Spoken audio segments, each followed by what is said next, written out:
Conheça agora 5 curiosidades bizarras da natureza. 1. Fungos bioluminescentes. Certos fungos emitem luz em ambientes úmidos e escuros devido a reações químicas complexas. 2. Árvores que se comunicam. Algumas árvores, como bétulas, podem comunicar-se liberando substâncias químicas em resposta a ameaças, alertando árvores vizinhas. 3. Aves que choram. Alguns pássaros, como o gralha azul, possuem a habilidade de imitar sons humanos e até mesmo chorar. Essa capacidade de vocalização surpreendente destaca a complexidade das comunicações no reino animal.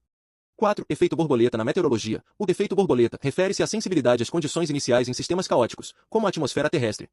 5. Sapo alucinógeno. O sapo colorado do deserto secreta 5-mel-DMT, uma substância alucinógena usada em rituais xamânicos por algumas culturas indígenas.